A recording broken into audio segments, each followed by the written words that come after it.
Yes, hello. We are back. It is your host, Isaiah. Welcome to the O&B Puckcast, episode number 288, brought to you by FlyersNittyGritty.com, Summit Adjusters, Jim's South Street. And of course, we are featured on HockeyHotStove.com, the finest hockey forum website out there. Go to HockeyHotStove.com, go to the homepage, scroll down, you'll see the insignia of the O&B Puckcast, and click on that link, and it'll take you to all of our YouTube shows. And of course, we are streaming live right now on YouTube. And while you're there, if you could subscribe, give us a like, we really do appreciate it. Of course, hit that notification bell so you can be kept apprised of every time that we are streaming a new O&B podcast. Of course, we're also streaming on X and Facebook. And we got quite a show for you tonight. I just want to do a little number crunching here. The Flyers are currently 24-20-10 after 54 games. They've lost 11 of their last 13 games, and that comprises a record of 2-8-3. They've allowed almost roughly 4.5 goals per game during that little skid. They've also given up the first goal in 36 of their 54 games. They're 7 points out of third in the Metro as we record, and 9 points behind from the wild card perspective. So we got a lot to suss through. We have some great guests. Let's go to our panel. Chef B, you get the first word tonight. Well, the first word would be, come on, Olympic break, I guess. We could all use a break from the way they're playing. I think the Flyers could use a break from the way they're playing, too, as well. So I say, hey, guys, just try to play 500 or better until you get to the break. Get yourself a little R&R, recoup, restructure, and then re-implement their plan because I think that they're a little bit lost and weary right now. I don't think they're quite out of it yet, and I think I did say this at the beginning of the year, but we'll delve a bit more into everything else in a bit. You got it. The great Dan Silver weighing in. Well, I don't know what the plan is, so I don't know what they would be re-implementing. I'm trying to figure out right now, and we can talk through this on the show. I'm trying to figure out if I'm going to renew my Flyers season tickets. I've been so turned off by a few of the things that have been going on recently that I don't know. I'm not sure. So I'm working through that decision here in the next 3 weeks. Interesting. And joining us, we're pleased to have with us from HockeyHotStove.com and, of course, Off the Post Radio, Anthony Mingioni. How are you, Ann? Doing okay, Isaiah. Good to be with you guys again. Yeah, so looking at this slide, I know Bill Meltzer put out a tweet really talking about them from December 1st on, how the Flyers have played, X amount of games, and that they've averaged 3 goals per game, and that swelled to 3.46, recently, and it talked about all the, the degrading in virtually every area of their play. What's your take about? Have they found their level? Is this basically regressing to a mean with the talent level they have, or is there something else at play? I think there's a bit of that involved. I mean, you're talking to a person who I've been very consistent on Off the Post Radio that even November, when some of my colleagues were thinking this looks like a playoff team, I'm like, this is far too early for me. It looks good, but I have to see things I have to watch things over the long term. And again, they were fortunate early on on the injury front. And you start off with obviously the loss of Tyson Forster to a freak injury. That took away, arguably their best line that they could always that had a very consistent level. And we're seeing now, I think, when you look at the effect of a Forster, I mean, they were able to get through December, I think, kind of were able to get through piecemeal, I guess you could say. Mm-hmm. But as things certainly began to ramp into January, there was definitely some underlying things that I felt were getting propped up a bit by very good goaltending, obviously, from Dan Vladar. I don't think we can really talk enough about how good Vladar was for them. And we've seen this happen before a couple of years ago when in many ways, there's some elements of this that are eerily similar to 2 years ago, where really, really good goaltending. Now, again, they had the advantage of having 2 good goalies going at that point. They had Hart and Urson in his first year. Mm-hmm. But since then, obviously, a lot of it was predominantly, I think, propped up in many ways by how good Vladar had been in net for them. And, they needed more. And I kept saying they need more from Urson. They need in his starts. And he's had his moments here and there, but not consistent enough where I think they can hold them, we're going to be able to hold themselves up over a period of time. And the minute injuries start to hit beyond that, then you really start to test the depth of the team. So to me, is there a bit of a regression to what I thought they might be closer to this year? The answer is yes. The question is now, again, we're getting close. They're a team that, to me, as Chef alluded to, I do think they are running on fumes. The chance to be able to kind of re-implement the systems. The biggest thing I think we all notice is how the structure is broken down. They really adhered to that structure, that defensive structure for a while. And I feel like in many ways the bubble started to pop for them. There were obviously some troubling moments here and there that they could negotiate through. But I think after that Toronto loss and after they got waxed by Tampa Bay twice, I do think there was a bit of a confidence loss there.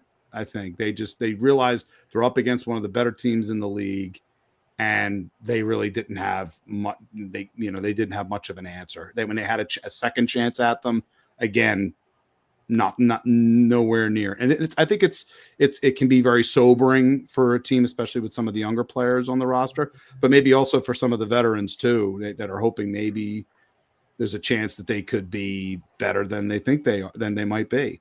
So I do wonder again if starting with Tampa, even with that brief road trip success against Vegas and against Colorado, but then you also had a massive collapse in between with Utah. So I just see a team that's kind of number one, lacking confidence, frustrated. Interesting Tocchet used the word nervous recently with some of the players on the team. You just kind of wonder behind, I don't know if there's trades in the offing or things of that sort that the players are worried about.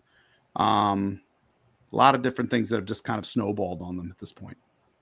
Yeah, you have to wonder if that road trip with Vegas and Colorado is kind of like an extinction burst.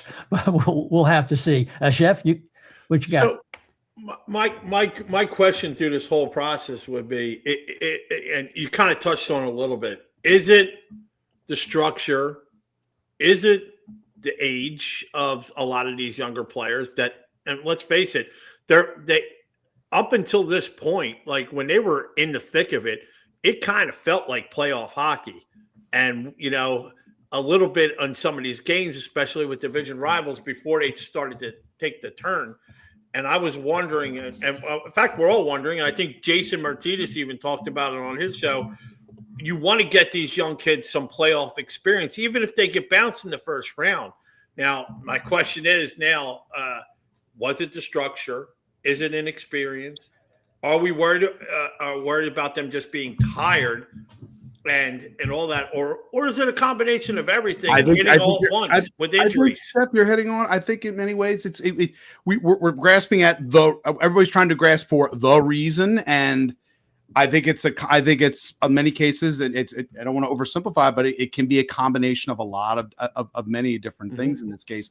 And when you have a team that structurally, and I'm sure we'll get into this a little bit, my biggest concern is I always went back to with this team as I looked at the center situation for them. And I think they had, and I've said before, they have what I will call, I'll charitably call them a workman-like group, but that's code for three pivots that are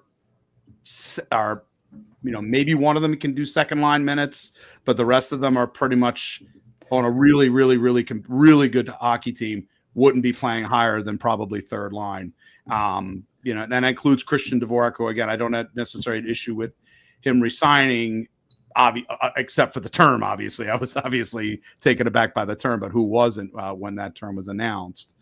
They have that's like they're missing that one offensive player at the pivot position who you can at least count on for those points, for the playmaking, that could let everything else kind of line up differently for them. And I just feel like, especially when they were playing against Tampa, it just was so it wasn't glaringly obvious before. It was in that case. It was a measuring stick pair of games that they came up abysmally short in. Yeah, definitely. Dan, I mean, I think there's a lot of fan concern, not just over the little streak or skid that the Flyers are on, but taking a look at the big picture. Well, they have shortages on defense, and really it's at a talent level because the Flyers have cornered the market on third line center, seemingly in their pipeline and on the current team. It just seems like, okay, this year might not work out, but we don't really have studs coming outside of Martone, and that's not even at a position that we have need for. And yeah, there's a lot of concern there. This is there's been a lot of fan outrage over the last, and again, I'm just talking about what I'm seeing like on X, for example, but I can see it in interviews also, that coming out of the last game against the Kings where Michkov played 10 minutes and he was playing pretty well at the beginning of the game. I mean, for him to be getting 10 minutes, I think is a little troubling. People have already kind of been upset about the number of minutes he's been getting. And there were, specifically for me, there were just two really disappointing answers in interviews that I watched during the Flyers Wives Fight for Lives Carnival, which is a great event. And Rick Tocchet and Keith Jones both sat down with Charlie and Bill from All Philly, and Kelly as well, to do an interview.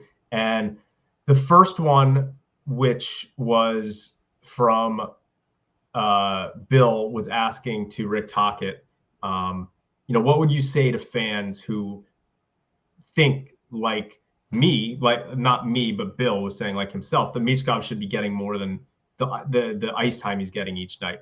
And Tocchet immediately was a little bit defensive, and he said, why do you think he should get more ice time just because he's from, and then he paused. It really sounded to me like he was going to say from Russia, which I don't know where else he would be saying like he's from. Like, it's a strange thing to think. You think he should be getting more ice time because he's from? What else was he going to say other than Russia? Anyway, then he paused and he went into the whole, well, the guy came into shape. He came into camp out of shape, which he's gone back to a few times. It's just so strange for me, this public airing of issues that Rick Tocchet has with Michkov. You mentioned the other day showing up late for treatment. Like, these are things that should not be coming out of the locker room. They should be left in the locker room. Like, no one has ever showed up to training camp out of shape, but it just doesn't get voiced like this from the head coach of a team. Now, you could say maybe he's doing it to try and motivate him. He doesn't understand English.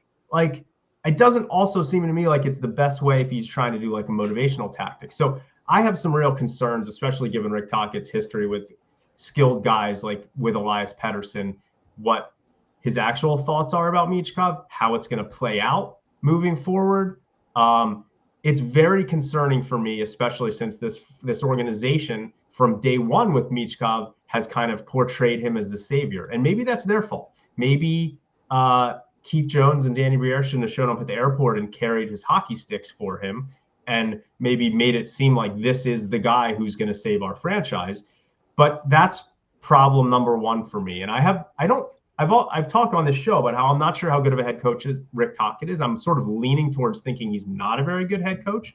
I just don't think he's that insightful. I don't think he's that analytical. I don't think he's that dynamic. I don't think he's that creative. So until I'm proven wrong, which he hasn't done in any of the other places that he's coached, I'm going to kind of wait and see on that.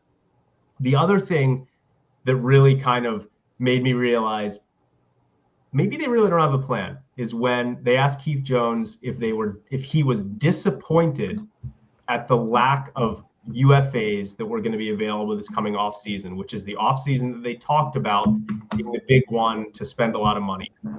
And Keith Jones answered fairly honestly that, they are a little bit disappointed that some of these free agents didn't make it to UFAs this summer. So if that was a big part of the plan that they had, and they didn't realize that it might happen this way, that those guys weren't going to be available, then what is the plan? Do they know what the plan is? It seems like the plan is now coming down to Danny pulling off some miracle trade for a guy like, I don't know, Austin Matthews or Robert Thomas? Like, is this what the plan is? And if so, how's that going to work? So this is kind of why I'm sitting here being like, do I want to renew my season tickets, which I've had for 10 years now? Like, what is the plan? I don't particularly like the head coach. What are we doing here? And maybe I'm overreacting, and you guys feel free to correct me and tell me what I'm wrong about. But this is kind of like where I feel right now about this team. I would also say at the same time, I think when you're when the team you're rooting for is in the midst of has lost 11 of their last 13 games, it certainly will shade how and you add to these conversations, how the coaches has responded in regards to that. Now, what my view on this is, I guess, as I mentioned before, there is a little bit of regression, I think, that's involved with who they actually are as a team.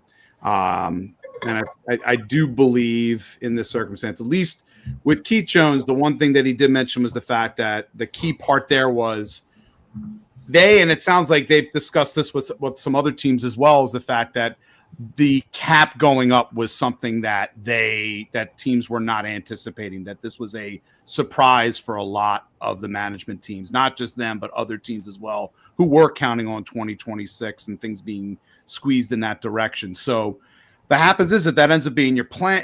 If you're looking for that big sort of use our cap space to grab a guy to be the cherry on top of the structure that we're putting into place to add that extra skill level guy, that you have to, if that happens and the cap situation grows, now you have to pivot. Now that's what happens now. So you have plan A, now you go into plan B, which obviously is going to be more difficult to pull off. And they're going to now have to tap in. And I do think that invariably that's the direction that they are probably going to go. That unless they end up in the top 5 of this draft. And again, the question is, what are the 2 biggest needs that we're looking at for this roster right now? Just from a pure perspective, are the 2 areas that are at the highest, other than a franchise goaltender, it's a scoring line center. Everybody wants the unicorn 1C, the Nathan McKinnons of the world. They're difficult to get, but at the very least, someone who you can count on at that center position who can give you some offensive production. Even a Claude Giroux type or someone like that, who is one of the better. If you're lucky and you get one of those better players, that's great. So then are you pivoting to the draft again? Are you looking at, if you finish in the top 5 or the top 7 or 8, if that's where you end up in the draft? This is a draft that I think we've all acknowledged the fact that it is a more defense. Again, defense is also the other area. One, you're looking for a top-level defenseman, because much as I like Travis Sanheim is like a number 2 or number 3 on a championship-level defensive court, in my opinion. Cam York is solid, but he's more of like, to me, a 4 or 5. You don't have that sort of true 1. Does this draft present you a true 1 on defense? There's quite a few good ones in this one. Keaton Verhoff, certainly one player. My colleague Russ Cohen just did a follow-up piece on Hockey Odd Stove about him that people should check out. You've got Albert Schmitz, who I think has got a really good chance to be a number 1. Chase Reed. This is a good draft for defensemen. If you end up in the top 5, one of those guys potentially gets to you. Center-wise in this draft, you got your Tynan Lawrences, maybe. Viggo Bjork there's some elements of Viggo Bjork. Reminds me a little bit of Claude Giroux in this circumstance. That wouldn't surprise me I wouldn't be against his pick, even though he doesn't have the big physical stature. But I think he could be a potential scoring line center. But then you're looking at the rest of what the Flyers have, and you're kind of hoping. Again, there's kind of hope in this regard. So Danny's going to have to put on his GM hat, I think, in many ways. And if it's going to require some pain to acquire, if an opportunity presents itself. And you may look at a trade and say, oh, that's going to be a lot for that guy, but that's the going rate for a Robert Thomas, for example, who's a player that I would be focused in on if, in fact, he's going to be available at any point, which, again, it's interesting to me that St. Louis is making him available, but if that's the route that you need in order to have at least a legitimate guy who can get 70, that 70, 80 point range to top off the rest of the roster, other things can kind of trickle down from there. So I think they're going to be at a point here where, depending on how this season ends up, they're kind of going to be in a spot here where they're going to have to do something, especially to for Dan, who is considering, do I want to sign on for another year of season tickets? You're gonna have to throw fans a bone in this circumstance and give them somebody who can fit that timeline. I agreed. You don't go out a rental, for a playoff roof. But if you got a guy who you can build with and grow with over time, and that player becomes available, then great. But it is a bit of a shot in the dark. But if that becomes available, be prepared for some pain. You're going to have to give up something that you would prefer not to, but you're in this spot now. You don't have the free agency option available to you anymore. Yeah. Chef? So, and I understand everybody's frustrations. I want to say this because I'm not defending the coach. I'm not defending the player. But I've watched Michkov, especially since everybody's complaining about the shift times and time on ice and all that. Now, I think Bill and Jason talked about today. He had 18 shifts, but his shifts are like 10 seconds shorter than everybody else. Right. Is anybody else not seeing that he's gassed by the end of a game? I will say this. As someone who watches his games, has watched pretty much every game, I see, especially in that Kings game, came out with a lot of vim and vigor, made a good he crashed the net on that one play. He just wasn't turned around on the right side to be able to get the shot off. But as the game goes on, and I watch this, the penalty that happens, because of the fact that he's lagging a little bit behind on the play. And we all know Matvei is not a burner. He's just not. Anybody's expectation of that, he's not a burner, but he doesn't have to be in order to be effective. But the big question I think everybody has at this point now is, we kind of go back to this, talking, if we keep going back to the summer, right? We keep going back to talking about how he didn't come in condition, and then he looks like he's coming into play, and then things start to fall back a bit. Again, do you kind of make that public? That's maybe the one area where, Rick has to be kind of careful with that type of conversation, and you want to kind of defend your position as the coach if you're asking him to do things. But again, they also don't, and I'm not making an excuse here, but the time, it's difficult to do teaching. It's difficult to do practice, again, in many cases with these condensed schedules. I do think there's something to be said for that this is done. And it's not just the Flyers. A lot of teams have had this disservice, because otherwise, how else would the Eastern Conference look like it's basically an accordion spread when you're looking at the points below the wild card, and so many of the teams that are probably in this circumstance more mediocre are reverting to that, but they get no chance to sort of work on things. Yes. So I acknowledge all that, and I think of Dan's frustrations, I think of the fans, but fans are like absolving Michkov of any problems when that's not even the case. They're saying, oh, if he just had more minutes, if he was on the thing. If you put him out there in overtime, he's not coming past that red line. He's not becoming past center ice. How much more, again, in a 3-on-3, how much more skating is certainly going to be required? Yes, exactly. It's all about possession. So for them to complain about, the overtime, and it's a shame that TK, he could have been the hero of that game, and probably. Yeah, he could have been. He said it himself. And the poor guy, it rang off the post, and everybody thought it was in. I thought it was in at home. I'm jumping up and down. I'll say this. Let me just add. I'm sorry. I mean, go ahead. But I do, and I said this in my position with regards to Michkov, that I think if anybody needs the break, the next 2.5 week break, to just have that time to work on things, to be able to get the on ice and off ice things that he needs. I think, that to me is where I've been in sort of kind of a holding pattern on Michkov because of where things have been. I'm more likely to take a harder position on the Michkov situation when we get into the stretch. I need to see from him sort of I don't necessarily need to see him be all the way back to where he was end of rookie season, but I need to see a bit of an upward trajectory to the point where he's out there, he's able to take the same level of shifts, longer than 34, longer than 40 seconds, things of that sort, where I'm seeing him starting around in the shape, and then go into this summer, hell's bells, staying put and working on what he needs to do to go into his third year. Because let's face it, he's now going to the third year of his ELC. This is now going to end up being money time for him at this in this circumstance. So I haven't seen Chef. I think you're muted, but I wanted to. Yeah. I just was going to say I haven't really seen many, if any, fans saying that Michkov is playing so well that he deserves all these minutes. I think it's for me, and I think for a lot of people, here are some of the concerns. Mm-hmm. The first one, again, is that they're airing the dirty laundry out in public. Connor Bedard didn't have a great year last year. I didn't see their coach coming out and talking about all the things that Connor Bedard was doing wrong, right? So that's one thing for me, is that if this guy's a big part of your future, I don't understand why you're out here airing dirty laundry about him not coming to treatments on time and him not, coming in. He's already said he's came to camp out of shape. So for me, that's one of the major issues for me.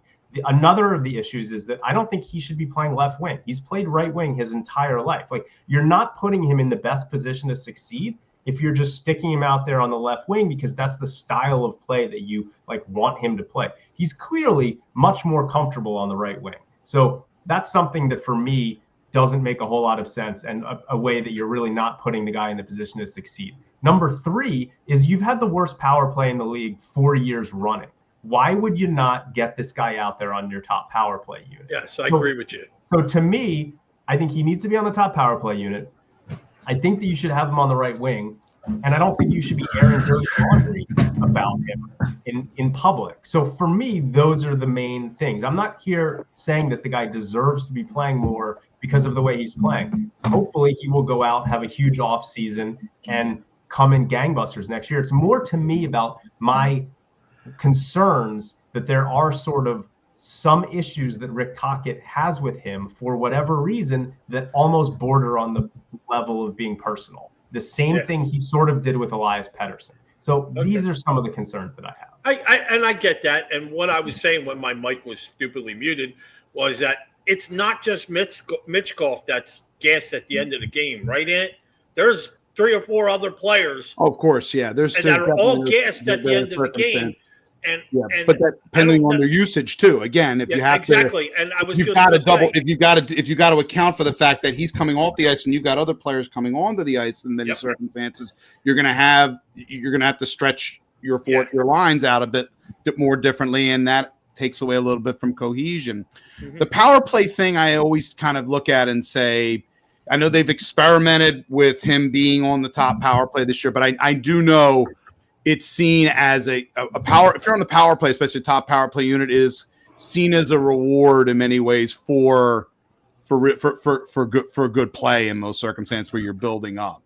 And again, the whole thing for me is, and I am very much wanting to see. So after everybody kind of gets a bit of a reset in this circumstance, I'm looking at it as, okay, when you get back from the Olympics and he's had some time off and you've had some chances for the coaches to really kind of sit down, communicate, work with him, and kind of get through, this is kind of what we're going to need from you coming down the stretch.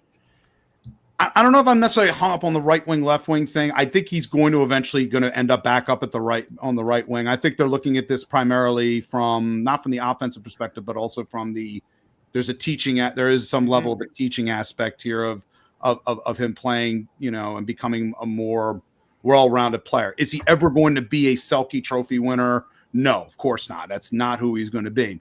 The other thing I think everybody is kind of a little bit worried about, and I've had this kind of in the back of my head as well, is, there's amongst the fan base is kind of the fear, I think, in some ways that, as you said, he was kind of, when he was drafted, it was almost like savior moment. And everybody was super excited when he came over sooner than expected. Everybody was waiting for a few years, and he came over, obviously, maybe earlier than everybody expected. And to kind of place that sort of savior thing upon him, or maybe they're not actively doing it, but as a way of sort of, again, during the Tortorella era, being a way of kind of saying, hey, here's the future. This is a guy that we felt that we were lucky that was available where he was. But now they're kind of dealing with the flip side of that right now, which is, again, if you're trying to build him up to being and my ultimate apex development for Michkov is that he becomes a Panarin type, which would be phenomenal. Yes. I don't think it's necessarily out of the question that can happen. No. The question's going to be, will that, of course, again, going into year 3, because I don't think Philadelphia is entertaining any ideas of trading him or anything like that. They're going to go into year 3 and just, he said the right things. The other thing I would like as well, Matvei to talk. We haven't had Matvei for an interview in a little while now. And it would be a good thing to hear from him. Get him out there. How he's viewing things. And he may give you boilerplate. He may give you exactly what he said before. But it would be good to know. And again, this is not a case where I believe members of the press, of course, have asked for him, but he just hasn't necessarily yet been made available. So at some point, this may be something that they want to maybe consider doing, maybe even this week before they get into the Olympic, before they hit the Olympic break, to try to okay, this is the coach's position. The coaches has now made it public. Matvei, what do you have to say? Yeah, I can see that. I think with Matvei Michkov, I'm kind of like straddling the fence there. I see both sides of the discussion, yet there's a disquiet that comes over me when he has the puck. I'm just waiting for the next turnover, and maybe he's in that mindset too, and that's part of the player issue. we're talking about. Maybe we talked about players being nervous. Okay, well then what do you then? My question then is, if Matvei Michkov is one of the players that is nervous, what are you doing to assuage your job then as a head coach is to, you don't spark fires, you try to get everybody on the same page. So I don't know if they've tried. Here's the thing. Have they tried this throughout the year? Have they gone that route throughout the year and they've gotten frustrated and now they're airing and it's just built up to this point now where they're like, okay, we're going to try this tact instead. That's they already have though. They they have. In the beginning, they were they were overcoaching him, and now they just kind of like one person at a time with one little aspect. Yes, right? But then you don't have the time that you normally would have to build those things in when you have a schedule as compressed as this one is. Yeah. So it may not be. Again, it's not good for. Again, I don't think it's great for the development of a lot of young players the way this schedule is gone this year. And I think even bringing up a Denver Barkey who, jumped in again, he looked fantastic on adrenaline. I think he's going to be a pretty good left wing in the National Hockey League. But again, even he's dealing with, I think we've seen games, the LA game, for example, the turnover he had that led to the Cody Ceci breakaway. You saw his head on the ice, like, God, this schedule is a tough thing. I think. Well, the recoup time is low too, so that's hindering the recovery and the mental part of the game too. You can't be sleeping that good if you make a mistake like that. It's probably going to hurt. How do you fight through? And how do you again? If we're talking about adversity, you're fighting through? You're fighting through January, and we all talked about everybody on press. This is the big month. January is where we're going to see what this team actually is, and it hasn't gone well. We've all seen you're playing games like every other day almost. And also too, this is conducive. They're being tired because of the game they're playing too. They're always chasing. They're giving up those goals. Oh, absolutely. And mental lapses, and they have to play so tough after that they're burning themselves. I said the period. This was a conversation. They looked great in the first period of that one. Even when they lost, they looked great. All right, you give up one little goal, but you're not out of it, and you play up in your heel. But by the time the second period, halfway through the second, they're spent already. When you're leading the lead and comeback victories, that isn't always necessarily a great thing over the long haul of the season. That is true. I look at that and I go, there's always that that.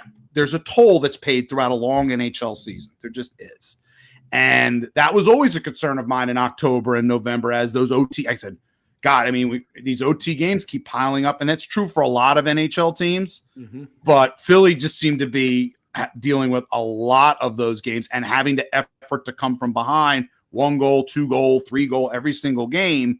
That mentally taxes a team over time, but also it physically taxes them over time. It's great when they can get out a lead and kind of get into your system early Yep. Yeah, and I think the other thing is that we kind of talked about around, but I think this is where the slotting issue really comes into play. So when we talked about minutes, guys being tired, a lot of that has to do with guys taking on the quality and quantity of minutes they're not meant to take in an ideal lineup, in an ideal situation. And part of that is development. But when you get to the veterans and they are who they are, like Sanheim, and I think at this point, York, maybe there's some room for a little more improvement. But I think this is where if they get those other players that they need, even that second line center, you were talking about a defenseman who would slot above Sanheim, it moves everybody down. And that's the same thing with the lines. And they'll be a better team just from that kind of, I guess you'd call it synergy in that respect. Everybody, I feel like in many ways, and I'm not making excuses, but everybody, it just feels like with this particular roster, and everybody's sort of in a role that's one level higher than they probably should be. Yeah, that's definitely it. I mean, look at, like, they kind of were slotted where they were playing with defense for in that stretch when they were winning, when they had Risto back. The defense was great. They were but like you said, they were playing a whole pairing ahead of themselves, whereas, and they were hanging in there. Like, Sealer had a great run during that time. He was awesome. He did. That run. So he knew at the beginning that he was going to be faced with that role to start the season. And then, at least until Ristolainen was going to be back. And having Ristolainen from just a basic sort of perspective gave you a defense pair situation that looked like it was a credible NHL defense in this circumstance. I do want to see Emil Andre getting back in again. Okay, he's sat out for a couple games. I think they need his transition game desperately. I think right now to get some of the offensive juices flowing. It's possible. We'll see if tomorrow, if he's back in the lineup against Washington, I think it would be a good idea for sure. Yeah, absolutely. And I think I know you have an engagement, and we want to hold you up, and we really do appreciate you coming on today. What can you tell the folks about where people can read your work? Okay. So everybody knows, again, this year I started working with Hockey Hot Stove this year after a long time being with Center Ice Philly. Been a great experience working along with obviously a very talented group of writers at Hockey Hot Stove. Also, obviously, part of the podcast side of thing is Off the Post Radio has now joined Hockey Hot Stove this year. Obviously, with you guys as well, we're all part of the Hockey Hot Stove family. So, again, everything, all my writing and all my stuff is there on that website under the Flyers page. Also, the podcasts are available as well. So, if you're Hockey Hot Stove, that's where I'm living. So, you got it, Anthony. Thanks again. Hope to see you down the road again very soon. Yeah, sounds good. Thanks, gentlemen. Have a great one. You got it. Take care. Take care. Okay. Well, I wish we had more time with Anthony, but he was kind enough to give us his time with the engagement that he had. Chef, you want to remind the folks why they should not call their insurance company if they have home damage in PA, New Jersey, or Delaware. But first, they should call Summit Adjusters, and hopefully we'll have another guest coming on real soon. Go ahead. Yeah. Well, with Summit, first of all, Summit sponsors Hockey Hot Stove, and in particular Anthony's blog and podcast on there too. So, hey, give them a call. Give us a call, man. We right now are the leading experts in the Pennsylvania tri-state area of getting your claims like paid out, expedited. They do so much work. Right now, there are so many frozen pipes out there, and people are dealing with it. Not only that, you're dealing with water remediation, you're dealing with a rebuild, and you're dealing with insurance companies that don't want to give you money. So you want to call Summit Public Adjusters. They get you the most money for your repairs. Their trained staff is an expert in all categories. They got mold experts, they got remediation experts, and they can guide you and help you to make the best decisions. And your best decision would be to hire them. So call Summit 215-752-0560. Tell them that the chef sent you. You got it. We'll just also give you a reminder about Jim's South Street, 400 South Street in Philadelphia, the finest cheesesteaks, hoagies, and fries. In the grandest tradition, 40 years of the best. So check them out. Jim's South Street, 400 South Street in Philadelphia, PA. And Dan, it looks like you have something to say, and maybe you want to sum up your response to some of the things Anthony put out there. No, I mean, look, it's all of it makes sense. I understand.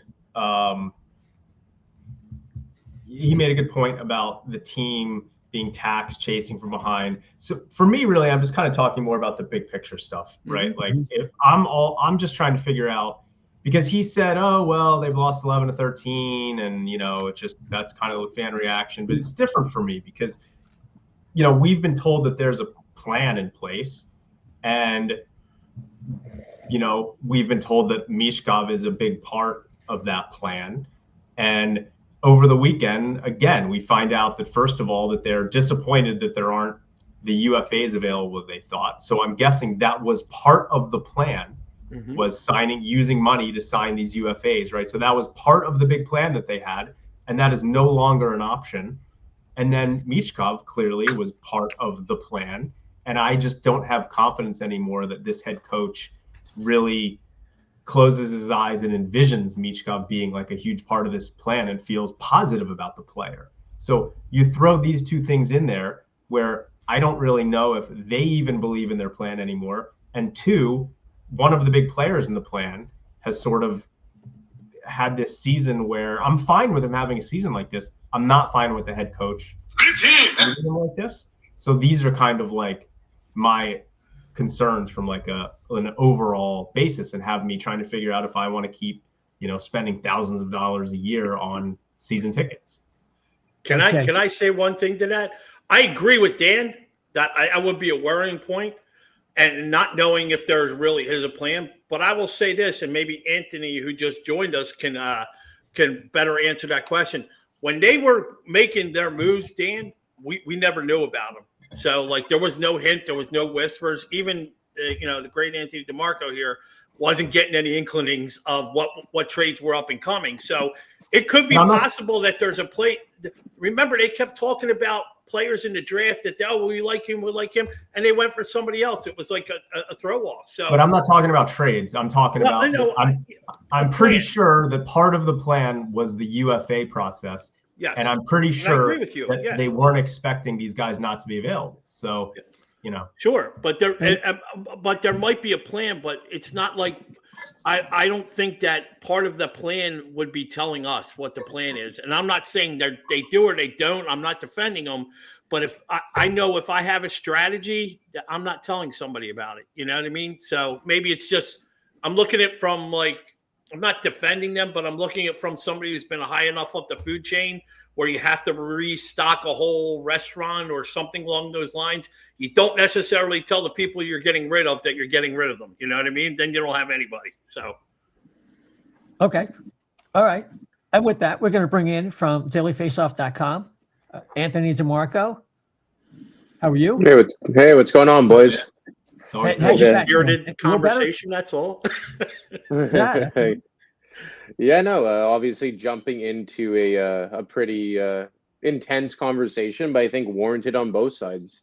Mm-hmm. I mean, obviously Tochet's comments over the weekend were, I would venture to guess that it probably, not even so much the substance of what he said, but just the manner in which he delivered it probably wasn't the best. And I think if you caught Flyers management in a candid moment, they would agree with that.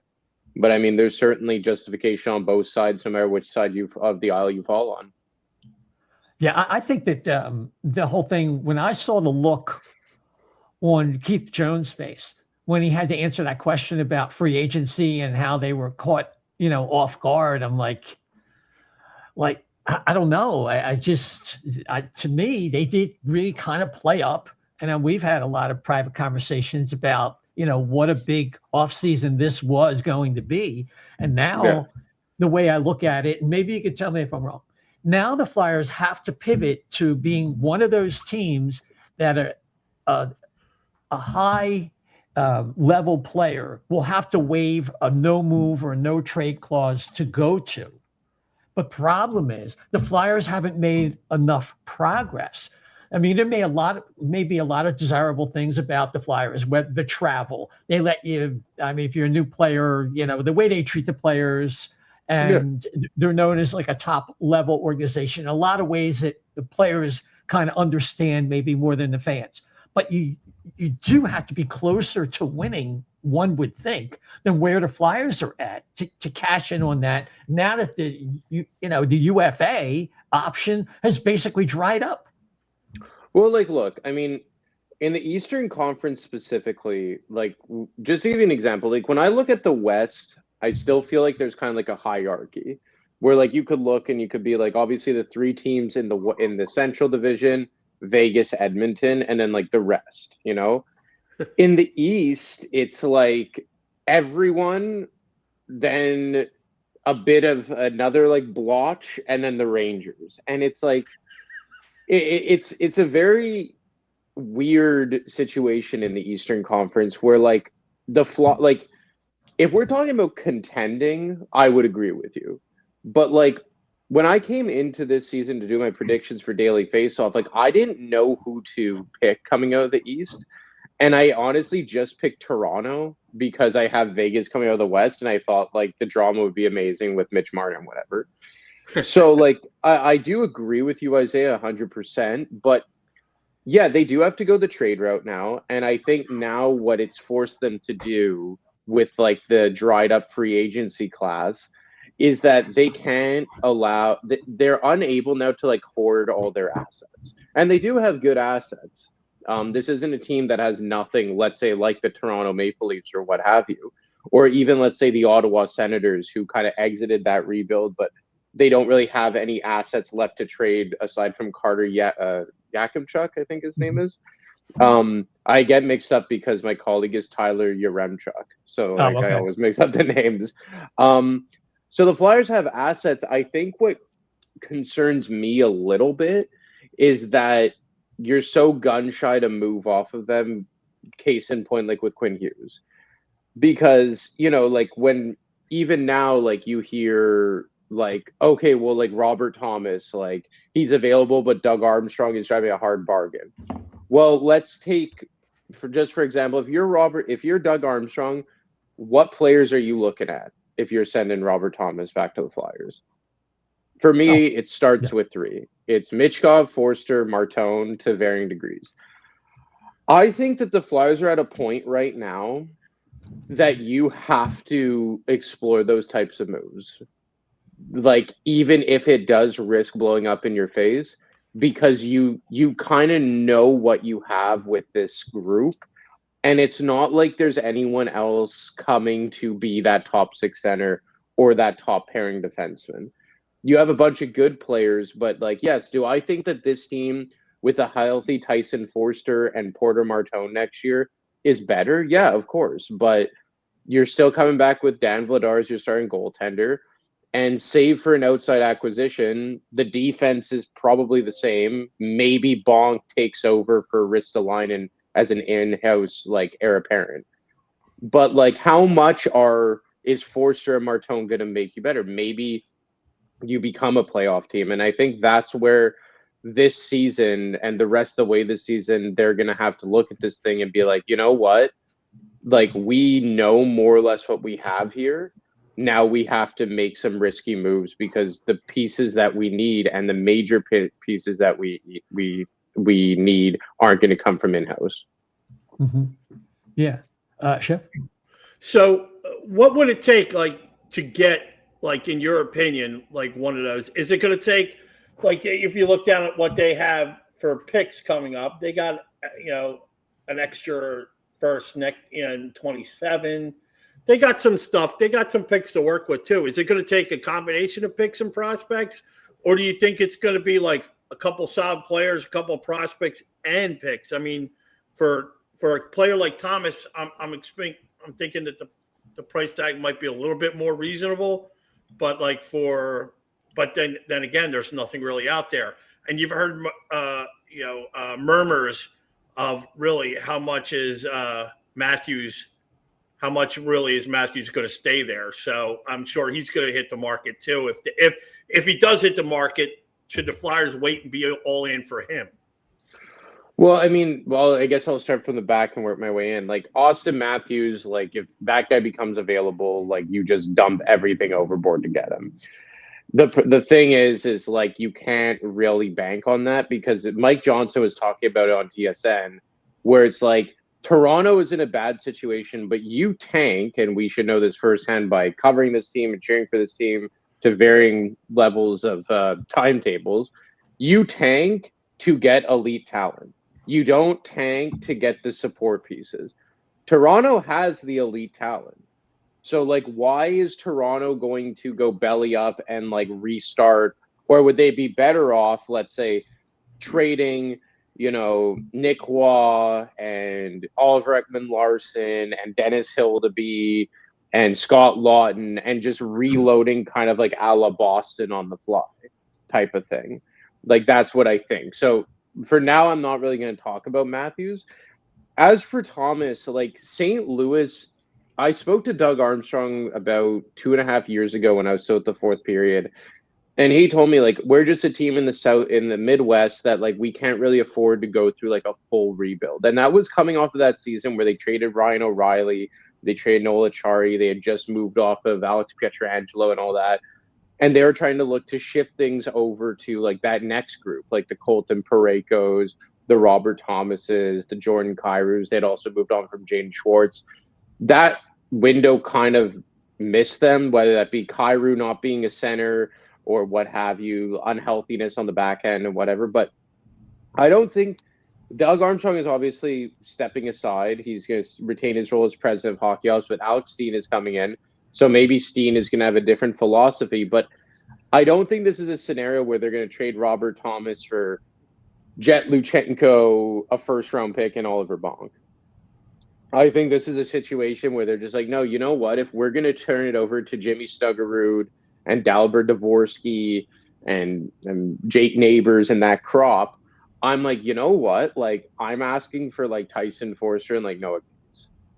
And the thing is that how many teams would kill for a Robert Thomas? Like, if you put Robert Thomas on the Minnesota Wild, are they the Cup favorite?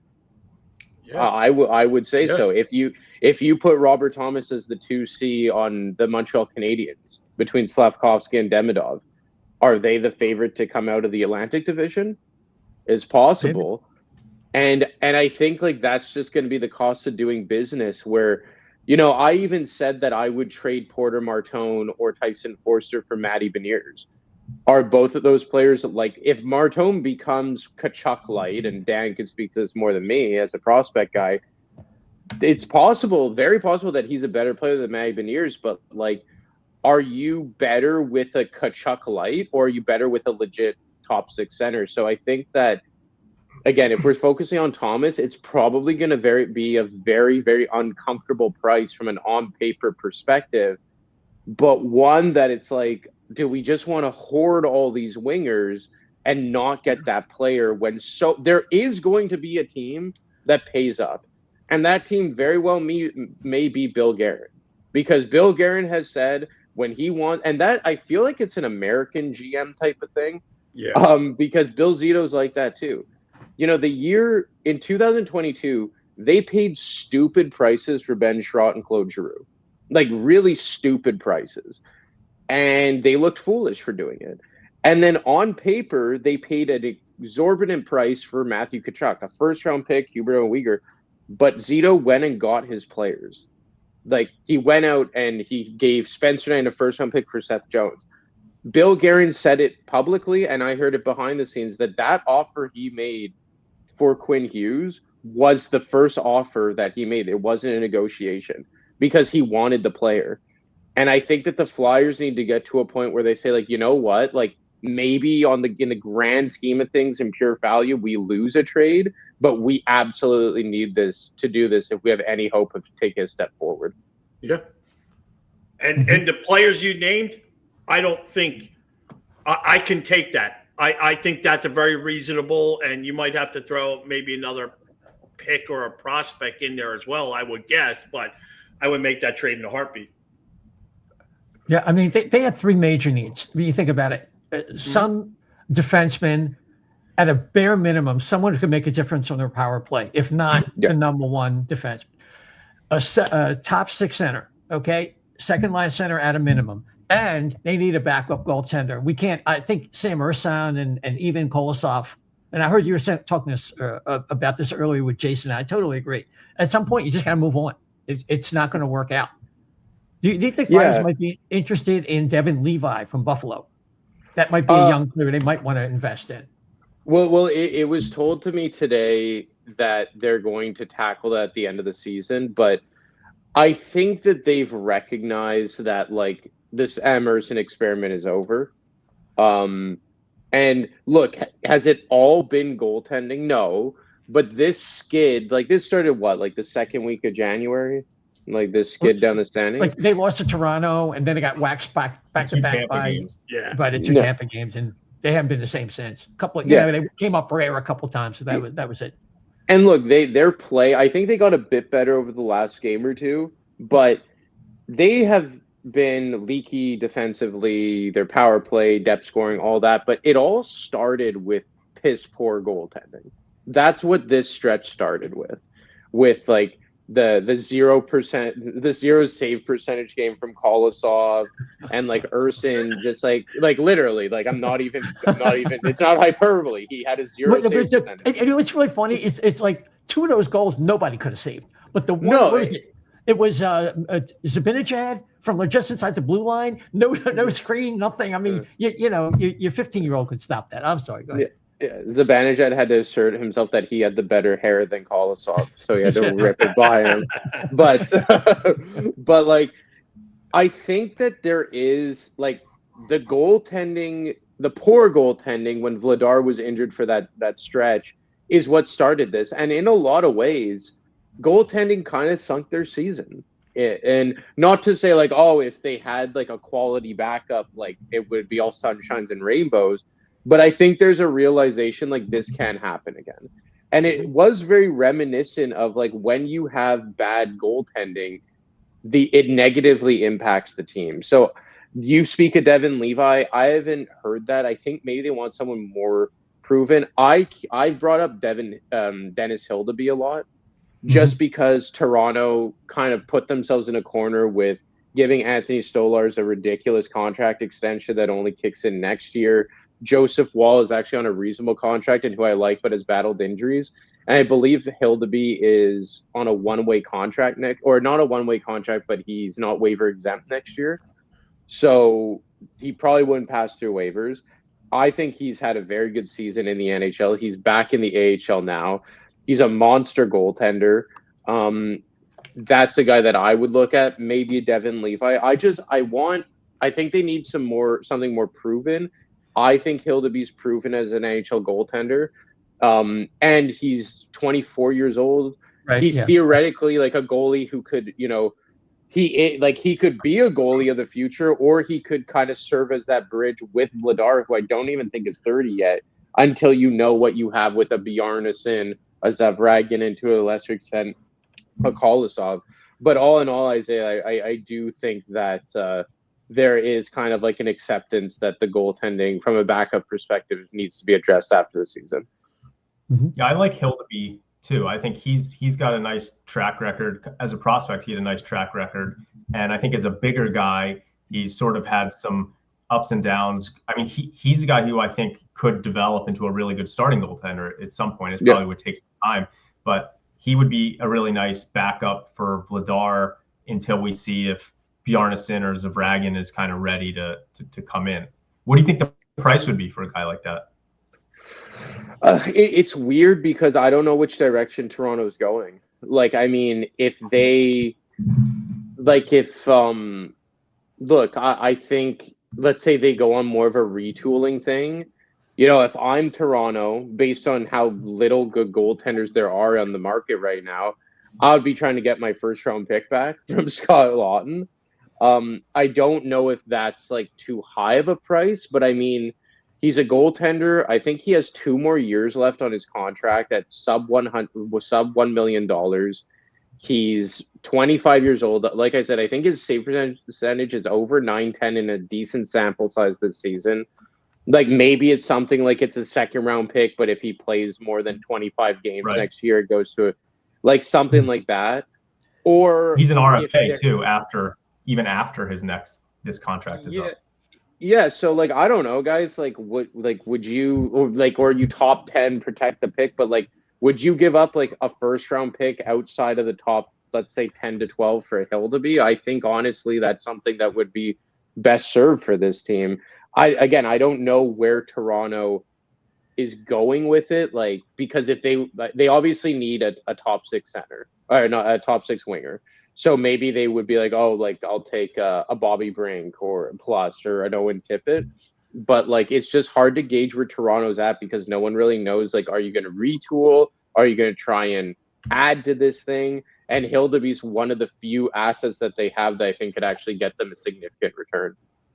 Mm-hmm. Brink, would be a good compromise because he could go right into their lineup and he's still an ascending player. So it's not, that's a useful player that could play with the skilled guys and even down to the third line. So, goalies are a bit too real quick. I was just going to say goalies are a bit too voodoo for me to give up a first round pick for Hildeby. But, and I guess I don't know if someone else would give that up. I don't see too many goalies getting traded for that unless they're a proven number one. But I think conversation starting, a number 2 pick, might be good. We'll see. And I just checked. He's 2-way contract next year, too. So next year, and then he got 1 more year where it's 1-way after that, in 27, 28. So yeah, it works.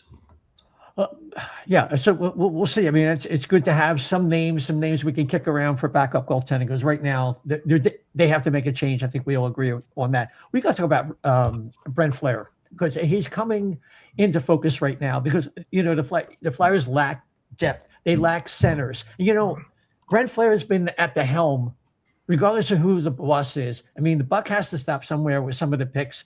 The what I consider whiffs or underwhelming drafts since 2019. He's got good players, but especially now, as you focus in on the way that Jones and Briere want to do business and they want to rebuild on the fly. They don't want to tank, and that's, we've worn that subject out. You have to be able to draft way above average, in my opinion. You can't miss. You can't reach. You can't take a couple shots at center ice, trade a couple first-round picks, and then you got a project like Jack Nesbitt. And it doesn't help that Lachenko and Nesbitt have either kind of gone backward, regressed, or stagnated in their draft +1 or +2 years in the case of Lachenko. And they're still left with guys that aren't going to be in the lineup for a couple years. And then you look, of course, the original sin in 2019, York and Brink instead of Matt Boldy or even Cole Caulfield. It's just, it's a killer. It's a killer. The one find I would give him would be Forster. Forster was a real find. You got to give the Flyers, scouting group and Flahr himself credit. Other than that, just average. And what's weird is that like the Forster pick I actually heard was like one of the few times where Chuck really put his input in. Which is funny to say.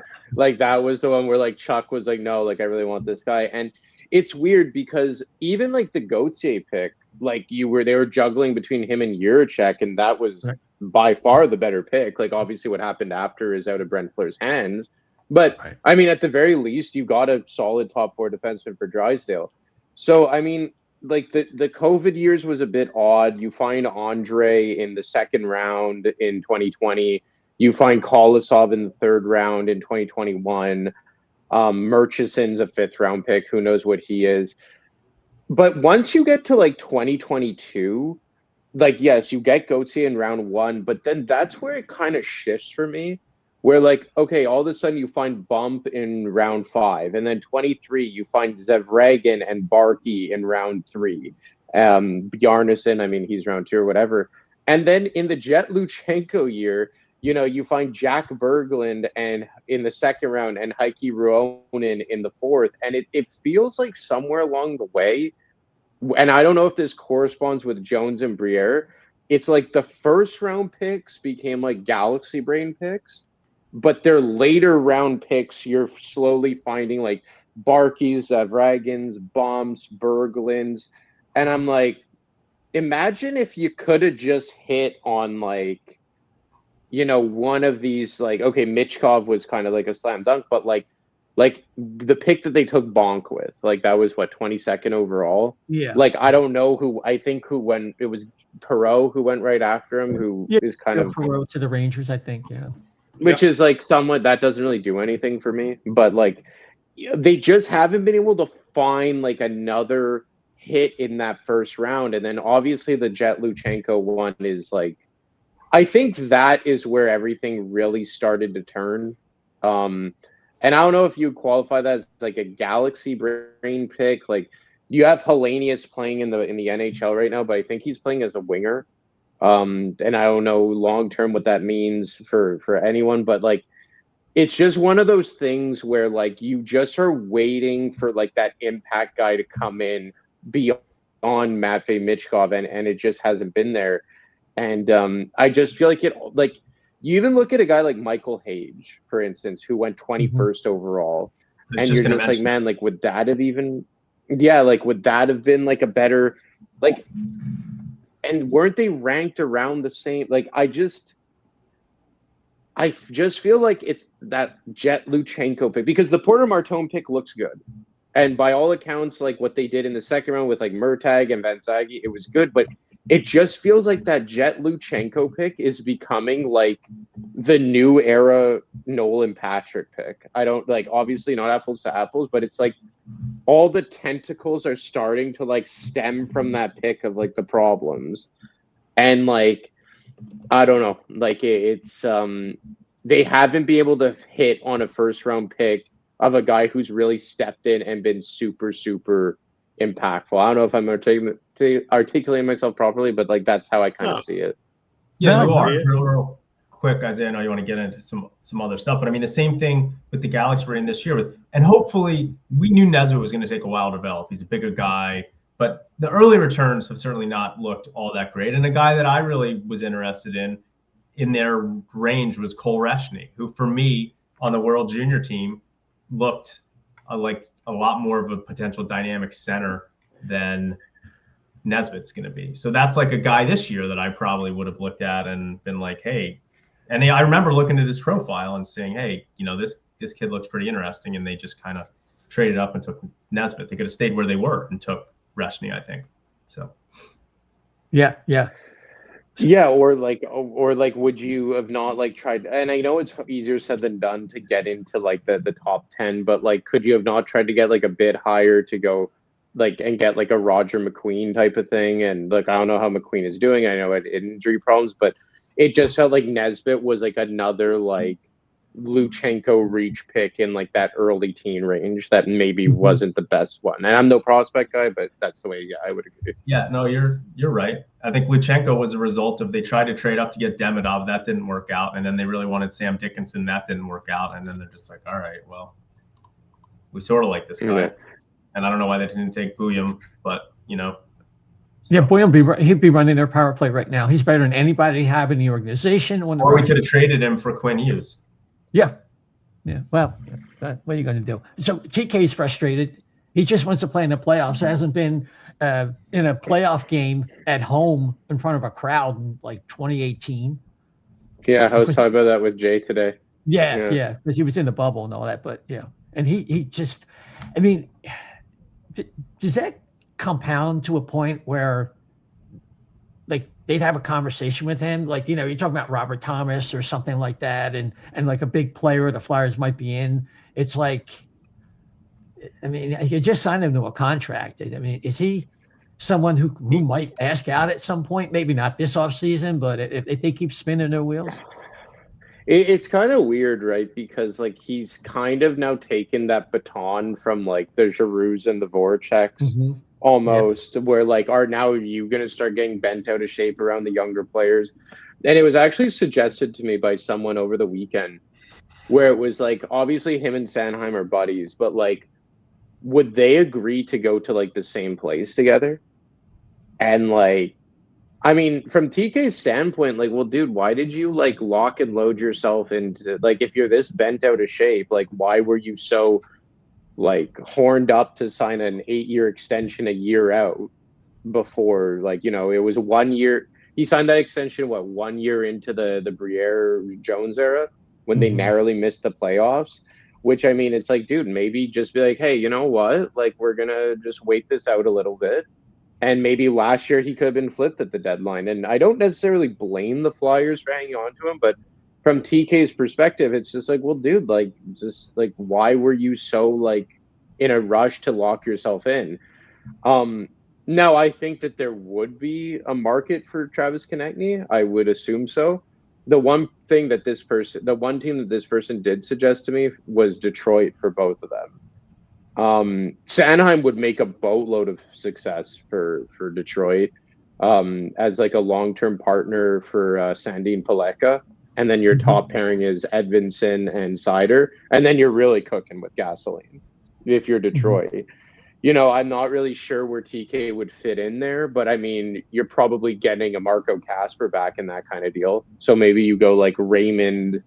Maybe it's a bit small at that point up front, but maybe you go like Raymond, Larkin, TK, DeBrincat, whoever their second, Andrew Kopp, and Patrick Kane. And then that's probably one of the better defenses in the NHL. So again, this is all just a brainchild from the person who messaged me that as a pure suggestion. It was just like not even someone with the organization. But I do think that like they wouldn't be opposed to it. And again, like, let's say TK was on an expiring deal right now. Like, he's having a really good season. Like, how many teams would love to add him to a playoff run? But, I guess it's one of those things where it's like with a rising cap, is that contract a good thing? Like, if you're in a cup window and you have, like, what would we say he is? Like a low-end first-line player? Would that be a fair assessment? Or very high-end second, yeah. Yeah. Like, with the way the cap is going, like, 8.75, like, I think that's pretty much in that wheelhouse. Like, by the time that contract is bad, like, what is $8.75 million going to be, like a low end second line player? So I think there would be value. I just think that it might have to come in like duo with Sanheim. But then if you're trading Sanheim and Konechny, like, then you're pretty much going into a new rebuild, because imagine this defense without Travis Sanheim. Yeah. That's a whole thing. Speaking of defense, Rasmus Ristolainen, we were worried that he was injured. Maybe he was just out of shape and he had general body soreness. So took that game off, and now we surprised us when he came back into the lineup. What was it, the Boston game? And he's been okay. There's, some of the crazy rumors about it would take so much to get him. I think that really his value was deteriorated from that point. Yeah. Are they going to hang on to him, do you think? I mean, we have trade deadline junior coming up. What was it, Wednesday at noon or 3 p.m. or something like that? The first one before the Olympics? Yeah, like I don't think that there's any traction with Ristolainen because of the availability. Like, when Rasmus Ristolainen plays, I think he's a quality second pair defenseman now. Especially when you see, like, even if it's like a faulty mentality, like, look at how the Toronto Maple Leafs built their defense. They went out and got every big slug available, like Jake McCabe, Oliver Ekman-Larsson, Brandon Carlo, Simon Benoit. So there are those types of GMs, even if you're not a believer in it, that would do backflips to get a Rasmus Ristolainen. Now, are the Flyers going to hold firm on that Brandon Carlo return? Maybe at this point, if it's just like a half decent return, you move off of them. I do think that they are looking to give up or alleviate even more cash to really weaponize this summer, even if it's like taking back a bad contract or what have you. But I mean, I did sense like a bit of an acceptance that, like, barring a major flip, and I think Danny Briere said it today on the record on 97.5 or something, or over the weekend, that he thinks it's going to be a quiet trade deadline. I don't think the Flyers have many like attractive assets. Like, last year they had Scott Lawton, which they got a really good return for. The year before that, they had Sean Walker that they got a really good return for. This year, it's like you had Dvorak, you retained him, and now, I mean, is Delorier on an expiring deal? Like, I mean, I think so. I think I'm looking it up right now. He's expiring. He's done. Yes, he's on the expiring deal. Yeah. So, like, do I think that I could see, like, I don't know, Bill Guerin going out and spending a 5th-round pick on him? Yeah, for sure. That there's Jens Hoes like that, or Noah Juleson probably is a guy who will get you maybe like a 3rd or a 4th. But I mean, from Ristolainen's standpoint, at the $5 million cap hit, which isn't bad, I don't know if teams are going to line up like they did for like a Brandon Carlo or a Sean Walker last year. So, Ant, question: Is Emil Andre, is he more valuable to keep, or is he more valuable to trade? If we're talking about, like, well, look, we kind of know that probably Juleson ain't going to be back. There's certain players that aren't going to be back in the defense, and now you look at it and go, wow, nobody has really pushed up from the Phantoms to make that move to say, hey, play me, except Tyler Murchison, but that was brief and far between. I think he slipped when he got sent back down. But what's the value for Andre now? Probably next to nothing. I mean, if we're being honest, like, he's an undersized defenseman. Like, I mean, the value that I've seen in Emil Andre this year is that that, I mean, it depends for me whether or not you want to play Sanheim on the right or the left. I prefer him on the right just because a York-Drysdale pair, unless you're Taves and Makar, like, that size ain't going to cut it in this league. Mm-hmm. So for me, I'm saying to myself, like, I want a left shot defenseman to pair with Jamie Drysdale. Are you going to go out and find like that stud number one? No, but I think in the off season, there is going to be a name that will be available that could maybe be what you need him to be. And that's Bo Byram.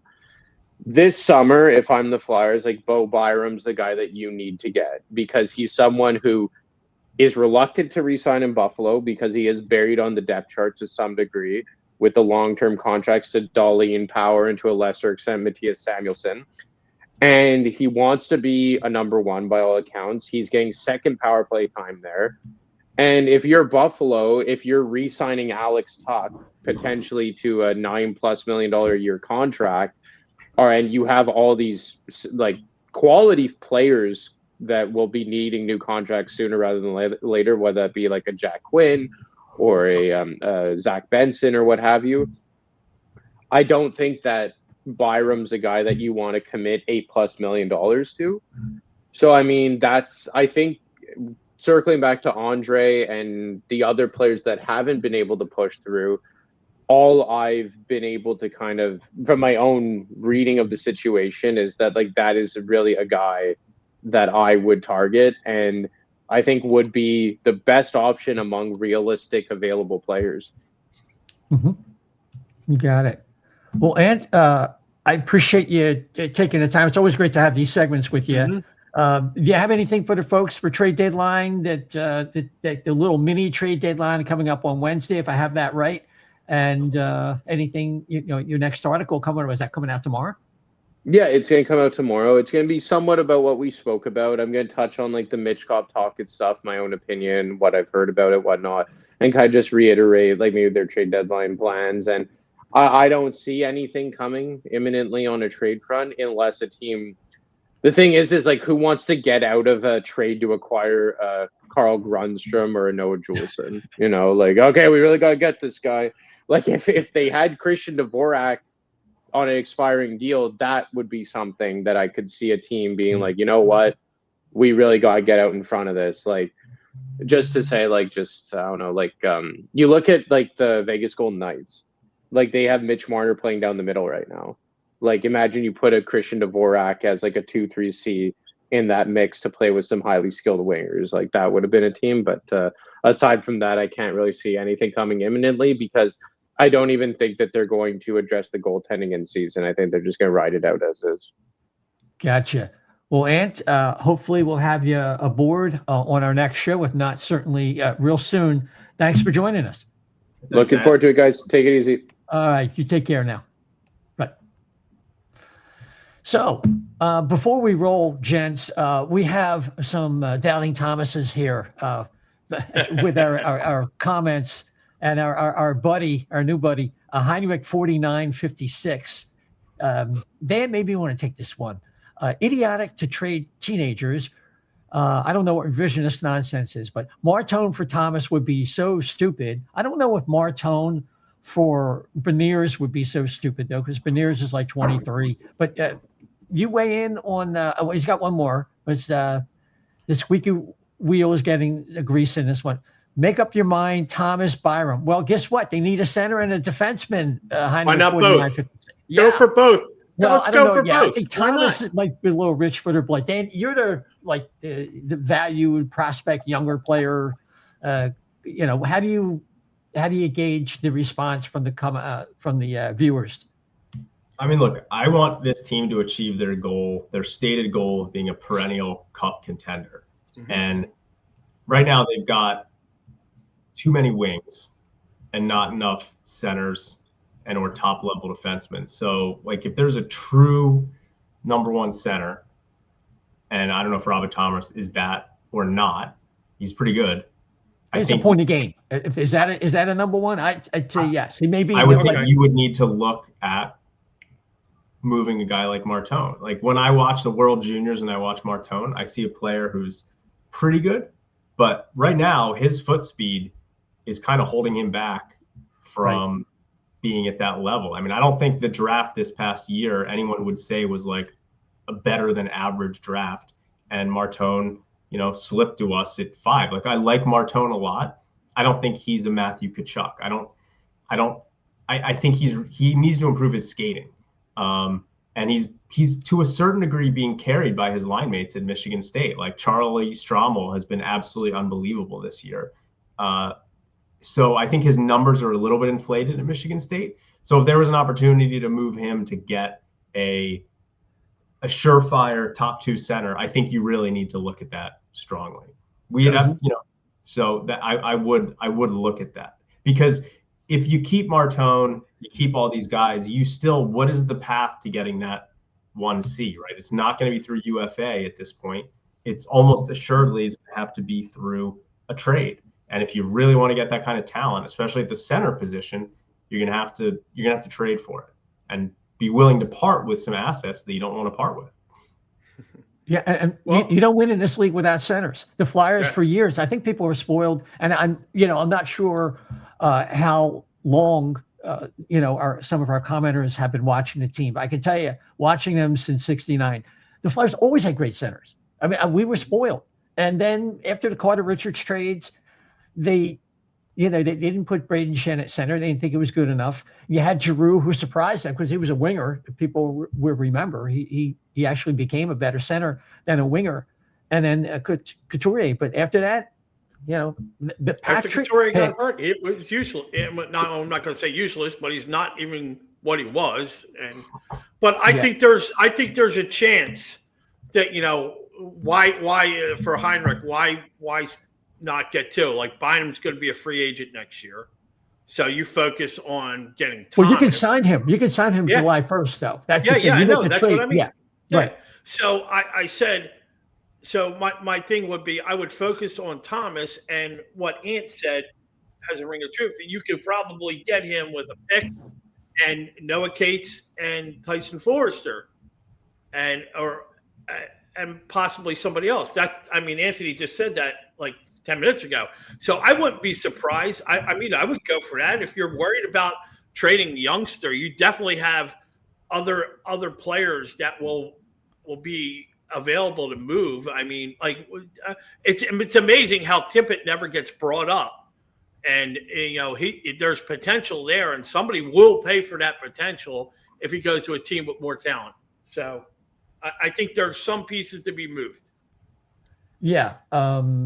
Just a question about Bowen Byram will be a UFA after 27. So, I would say this. Charlie Stramel carries that line, but he's older. So he struggled. He had to, it took him a couple of years. And I think Martone is going to be a better player than Charlie Stramel. But so I would agree with that. Yeah. I'm just saying that when you watched him at the World Juniors, you could tell it was obvious. To me, a guy like Michael Hage was better than he's a year older, right? But right. I was hoping to see a little bit more from a skating perspective from Martone, right? We've got Matvei Michkov right now who really needs to improve his skating. Like, I don't want our team to be made up of these guys who are kind of slow skating wingers. There needs to be some offensive dynamism down the center. Mm-hmm. Yeah, no, I agree, because the whole point of this is not to get like the best value for each individual player. I mean, that would be ideal, but you can't always do that. You are subject to the conditions of the drafts that you've made in the trades, and now you have to build a team. And that is the biggest problem right now. The Flyers have not really built a team that can compete consistently. So, okay. So we're going to call it there. Anybody have any final thoughts before we go? And I'll just remind people where you can find us. Chef, you go first if you have anything to say. Okay. I don't think trading like Martone or somebody we're at that point yet. But you can't be afraid to make moves. If you look back on the old GMs and love them or hate them, Clark or Homer or whatever, they were not afraid to swing for the fences. They made moves, whether like them or not. They did work out more often than they didn't, and they all have every GM has a flub. Let's just say so. Don't expect everybody to make a home run deal every time they're out there. So, but look, you got a couple weeks till the break here, and I think that just hang in there. I think you'll see a totally different team when they come back from the break, and maybe after that break we'll get a couple of moves and something to keep us interested in his team still. So, and if you want to argue with me about that Heinrich, you can find me on Twitter at Chef the Left B, just the way it says on the thing here, Chef the Left B. In fact, all of us, we would love you. Friend us or whatever on Twitter, and we can keep the conversation going there. It'd be great. Thanks, man. You got it. Dan? No, the Olympics should be good. I'm kind of looking forward to watching that. And, it's always that watching that high level of hockey is really great. I mean, the World Cup where they won it on the McDavid goal in overtime. I mean, that was pretty exciting. So I'm kind of looking forward to watching that and getting a little bit of time off from Flyers drama. Yeah, no, I can understand that.